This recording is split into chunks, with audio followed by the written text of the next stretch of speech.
आज दावत है घर पर। Happy birthday, happy birthday, give me toffee.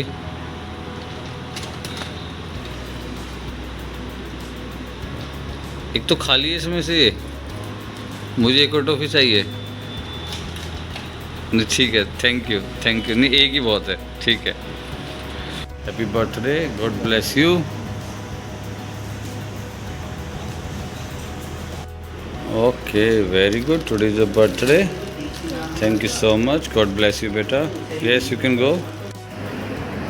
Okay, what you have been reading? What is the name of chapter? What do you understand by the new kings and kingdoms? I'll give you a bit of the summary. क्या समझ आता है आपको? किसी भी chapter का जो नाम होता है वो क्यों रखा जाता है? That is the first question. Why there is a certain title has been given to any particular chapter? Yes? What summary? So that title is justifying the whole chapter. जो उसका चैप्टर का नाम है वो उस नाम से ही इस तरीके से पूरा चैप्टर को लगभग बता पा रहा है, इसलिए तो उसका एक इस तरह का शीर्षक रखा गया है। शीर्षक मतलब उसका name, title, anything you can call it. हाँ जी, आपको भी ऐसा ही लगता है? क्या लगता है आपको? इस बात के लिए वो लगाया जो किंग थे तो वो पुराण से वो is it a Hindi class? Then why are you answering in Hindi? Your book is in English, you have to write the answer in English and you have been just replying in Hindi. Why is it so? चलिए फिर भी बताइए बताइए।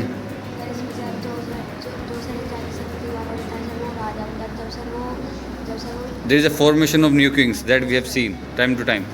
Yes, over here, Priyanshu. No idea what we have been talking about. हाँ जी, दीपांशु, वरुण, क्या चल रहा है? Which chapter we have been talking about? New Kings and Kingdoms. Okay. Over here, Sia. Which chapter we have been talking about? तो कल इसके बारे में छोटी सी समरी दी गई थी। Are you aware about it? Can you give a bit of reference about it? What we talked yesterday? Chauhans. We talked about Tomars and Chauhans. Very good. Sit down. So tomorrow we will be discussing Brahmaputra river system, okay?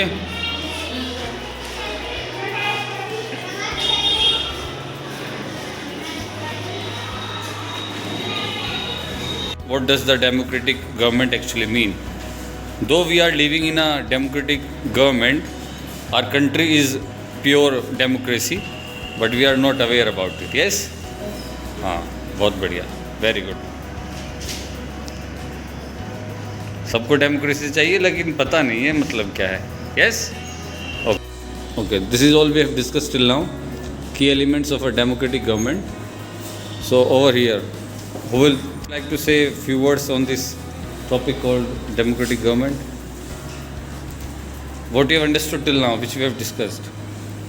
क्या समझ आया आपको अभी तक? कुछ तो मन में चल रहा होगा, बोलिए। कुछ नहीं चल रहा मन में? What do you understand by the democratic setup? हाँ जी, sit down Devesh, sit down। हुजैब बेटा, कुछ बोलना चाहेंगे आप?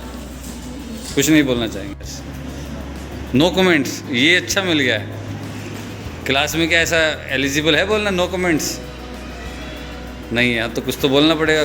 बताइए डेमोक्रेसी में क्या समझा आपने?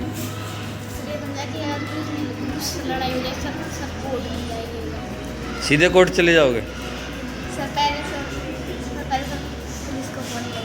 अच्छा अच्छा अच्छा, हाँ जी, आपने क्या समझा?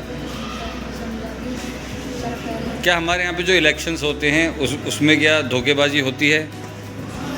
क्या लगता है आपको? ये होती है? कैसे धोखेबाजी होती है बताइए ज़रा। मतलब गलत तरीके से कोई इलेक्शन जीत जाए, ऐसा हमारे देश में होता है क्या? क्या लगता है आपको? होता है? कुछ एग्जांपल दीजिए, कैसे हुआ, कब हुआ?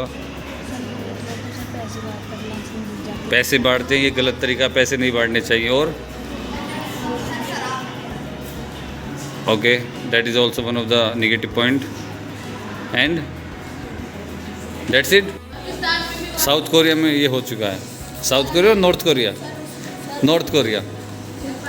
नॉर्थ कोरिया में हो चुका है सर, पाकिस्तान में we have seen. to decline and the political stand could no longer retain their monopoly and were left with Goa, Daman and Diu. Then we will read about the Dutch. Now we will read about Dutch.